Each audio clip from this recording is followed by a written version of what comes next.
Excited to welcome my co-host, Frank Fiore, frankfiore.com. Frank, how are you? And we're ready Good. to talk staffing and how to build businesses, because the biggest lifeblood of the business is your employees or your subcontractors. It's not the individual, the solopreneur. And I'm going to just hit Richard right off the bat by that, Frank. And it's so true, because once you get from solopreneur to scaling, it becomes a nightmare, Richard, if you're not taught this. You don't have the right people when you're staffing and building the right team.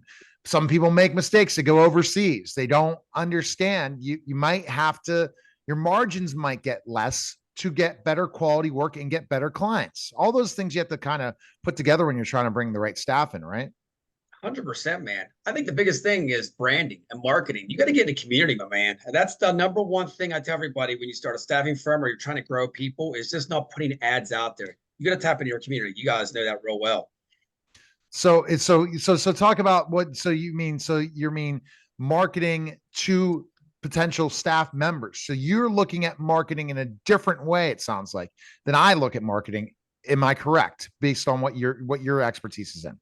My marketing is for the candidates and the clients. So So basically, the this is so candidate, totally different. I want to yeah, know. So tell me, is that a problem that companies make, that they can't attract people to come work? 100%, man, because they use their logo of, like I say, a Nike. Nike's a brand. People follow the brand. Chick-fil-A brand. Netflix is a brand. So when you're a staffing firm, we're different. We build the brand ourselves, the human connection. If I'm getting you a job or hiring somebody like that, they want to talk to the shark. They don't want to talk to just my logo. That doesn't do anything. So there's where that human connection, that branding and building that rapport comes from. Because they're not going to go work for you because they're not going to know, like, and trust you. It's the same thing as business. People aren't going Mm-hmm. to buy your product if they don't know, like, and trust you. A lot of people make a mistake when they market. If they've not built the know, like, and trust, you can't ask them for a sale. And the same thing is probably hiring, it sounds like.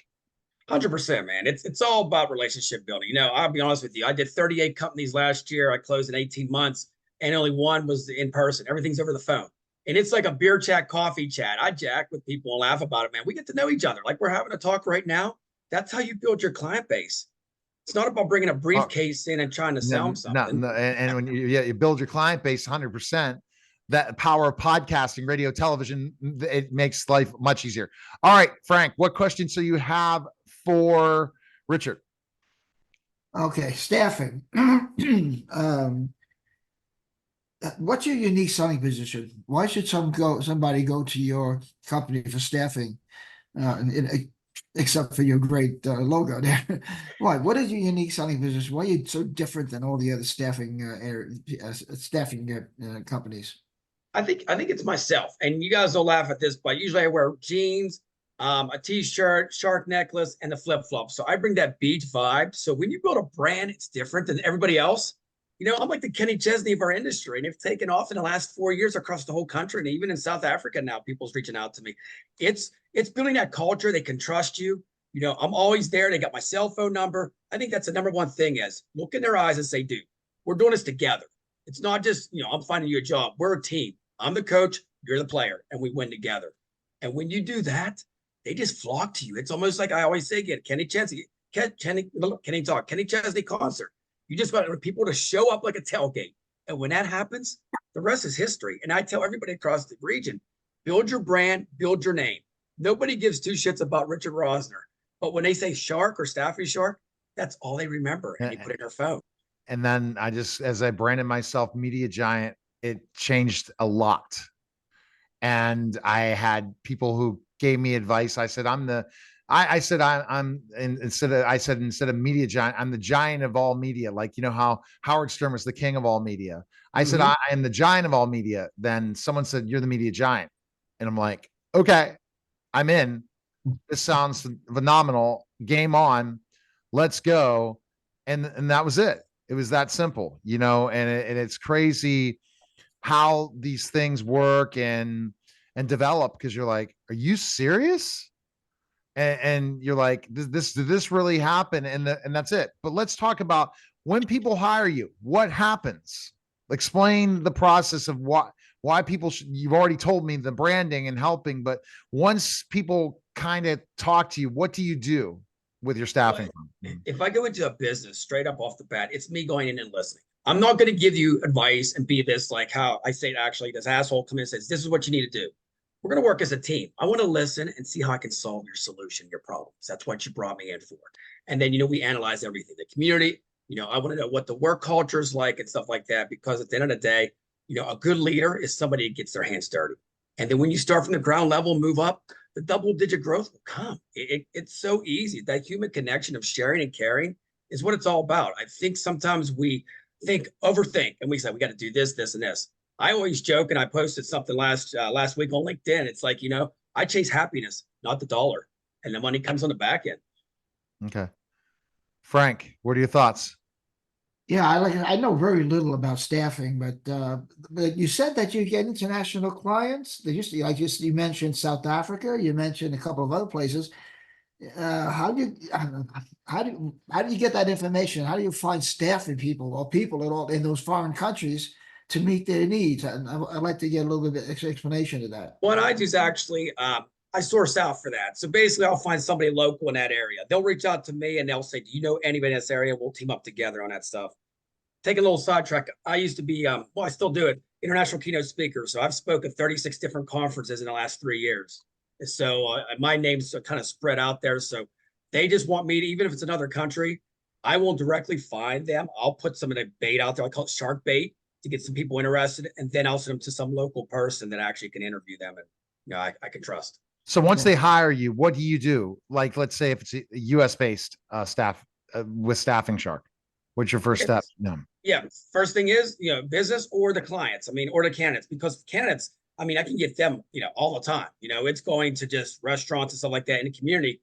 It's the coasters and all that organic stuff. But when they hire me, it's about me building growth and building that culture, making it different. If you come into my offices in West Virginia and I regrew, there's no cubicles. You don't walk into an office. You come in, loud music, Pitbull, Kenny Chesney music. You have a pinball machine in there. You have Miss Pac-Man. So they're coming into this environment that with music that they're stressed out because they don't have a job. Why do we go to Walmart and they play music and stuff? I always tell people, they don't play that 80s music for us just to sing it. It's to make us more happy so we buy more. So when you bring that into the staffing and recruiting in an office, they feel real relaxed. They come to my office, I have a lava lamp, a shark lava lamp. So I go all in the game. And at the end of the day, I'm about, bringing that right off as soon as they walk in the door, the handshake comes out. What can I do for you? And I open it up. We're working together one-on-one. I'm not going to tell you what to do. You tell me what you want, and then I'll go to work for you. And that's it. Because once you do that, once you make yourself different, you differentiate yourself from your competition, you give them that sense of ease. They're going to trust you. And then you're going to staff the right people for the companies. The bottom line. 100%. It's all law of attraction. We know that, right? At the end of the day, on both candidates and clients and humans. We all want to be around somebody. You guys will love this story real quick, and I can go on a tangent. Like, did you ever park far away, like at say Walmart or Target, and there's a car right beside you when you come out? And you're like, dude, there's all these empty spots. Why are they right beside me? It's the same thing in business. Is that crazy? Everybody wants to be beside somebody. Seriously, it's that law of attraction again. When you think of that, next time you park far away and come out, more likely somebody's gonna be parked right beside you. Why is that? I do it just because I don't want anyone near my car. Why are they still attracting to me? I don't want that. See? Because they don't want to park by themselves. And come on now, that's ridiculous. But I don't know that. So this is like in the, the good old Squirrel Hill tunnels slowing down, or the other tunnels in Pittsburgh. Why do Pittsburgh people slow down in the tunnels? That's the weirdest thing. It is. You know what? And I have friends from New York City, when they come in and we go to Pittsburgh, like, what is up with this? And even if there's a car wreck or something like that, we slow down. It's on the other lane, but we slow down to nose or what? They're like, Pittsburgh drivers always slow down. You don't do that in New York City, you don't? New York City, you're flying right through. I that's when you kind of go miss Dallas, Texas. All right, go ahead, Frank, with their question. No, really. I was really wondering about how do you do something in the overseas. What's the difference between staffing and people come to you, not a headhunter, but I guess you're a headhunter. What's the difference between that and saying you're representing a particular individual as opposed to representing the company? Do you get any of those requests? I do all the time. So here's what my game is. It's kind of funny. Like you could be a headhunter, a recruiter. I call myself a job agent, America's job agent. So I'm like your Jerry Maguire. Here we go with these slogans. Show me the money, show me the job. You say that kind of things, they remember that. In their phone, it says job agent. So now they have an agent for free because the candidates never pay me, the clients do. There we go again. They're like, dude, the shark's my job agent. And then guess what? Tells all his friends, cousins, aunts, uncles before you know. So that's where I get all my candidate base at and all my leverage across the country. And I try to teach everybody else to be different like this. You don't have to be high energy and high level like this 24/7. But if you give something back and these little tag names, you guys know, like you get off this, we'll say shark or job agent. That'll stick in your head, right? I Recruiter, won't everything. forget you. I won't forget you. But who's Better not not, going to man. forget? Who's not going to forget somebody who's making a comeback at 51 in the pro wrestling, just as a and doing a documentary, 6'10". So Kurt was after me. So I got trained in Ohio in 1993 because we're talking in the green room about Kurt Angle. And he got trained a little bit at PWX, which is in Pittsburgh, which I had a little run in PWX after I was trained, but I ended up working over Lawler's. The Rock wore my knee pads down south. I'm sure you read some of the bio, but I'm going to recreate the comeback story. I don't know how I'm doing it, but it's just another thing to change it. So, you know, Gary V, Alex Hormozy, they're not going and jumping in the ring. They're not challenging people. That's how I'm trying to make myself different, as we constantly see that we have to think out of the box as entrepreneurs, constantly make change because everything is becoming so evolving. That's the bottom line at the end of the day. Got it. So Neil, are you 51? You said? Yeah. I'm same age, brother, but okay. So I'm not 51. I'm 5.1. When I turned 50, I was 5.0 like a Mustang. Every year I'm getting stronger and stronger with my engine. Well, no, I think I'm just in my peak at 51, especially as entrepreneurs. Most of them don't make money. They're in 60s. I mean, Frank wasn't like that. Frank, you didn't make your big killing at 60, right? How old were you then when you did? When I did what? When you were successful in business and made your money and then retired. I was successful when I was a kid, but oh, I love it. I've had businesses throughout my whole life. I'm an entrepreneur. You retire and never retired. I went from entrepreneur to author. The author. That's what I'm saying. You went to author and writing after you had a really successful selling your business and going on. So what age were you when that happened? Well, let's see. I really I wrote a lot of nonfiction books. No, that's probably back in the 1980s, 1990s is when I really started writing my nonfiction books and had the. When did you stop doing business, like your companies and stuff? 1980 or so. But then, then I got involved with the .com and I was recruiting. That's what I'm trying to talk about. When you start, so yeah, just not writing. Okay, Frank, we'll ask that question there, Tom. Back to just saying that most people don't make it till after their 50s. Richard, meaning like blow up, you know. And you see it because we learn from our mistakes, we learn from the process, and then we figure it out. The ones that do figure it out, everybody attracts to them. It's just how it is. It's the way it works. Man. We're like more patient now. Do you agree? I mean, seriously, in 30s and 40s, we're just trying to run and chase. Now in your 50s, you're like a quarterback, like Tom Brady or something like that, and you're just tossing. No, you have to be just literally just, you know, it's going to happen. That's the difference. Yep. When you're in your 30s and 40s, you're waiting for business to come, but you're hunting in the wrong places. In your 50s, you figure it out. It's very simple. It becomes easier. You work a ton, but you still enjoy what you do. But as an entrepreneur, it's way better than working for somebody else. When people say, "Are you going to work?" I'm not going to freaking work. Is this work? No, it's a lifestyle, man. Exactly. What people out there like, do you have a job? Like, no, I don't. They're looking at me. No, like, and this is, you got to work today on a Saturday or Sunday. Oh, too damn bad. I'm working. 3 in the morning, right? You have a collective thought. You get up and start writing shit. Start writing. If I have an idea and I want to go try to get another syndication deal, or I want to pitch the Road Warriors movie, or I want to do this, there's no time clock.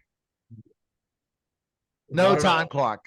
And that's the difference between entrepreneurs that want to live it the rest of them, believe it the rest of their lives, versus others. Because bottom line is, they always have an idea. They're always being eaten by that, and they always want to create and fix a problem.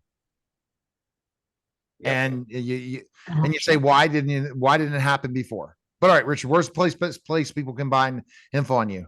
And everywhere. LinkedIn, every platform. Just type in Staffy Shark or Richard Rosner. You'll find me there. You'll see with cartoons, energetic stuff. And I'm always here to help businesses grow, clients, and it's definitely social branding if you need that. And I also have a podcast too. So Staffy Shark on YouTube and all the other platforms. It's always live. You never know what's going to happen, just like this show, man. All right. Thanks, Richard. Appreciate it. All right, buddy. All right. All You're right. listening, Good watching luck. the Neil Haley Show, and we'll be Good back luck. in just a moment.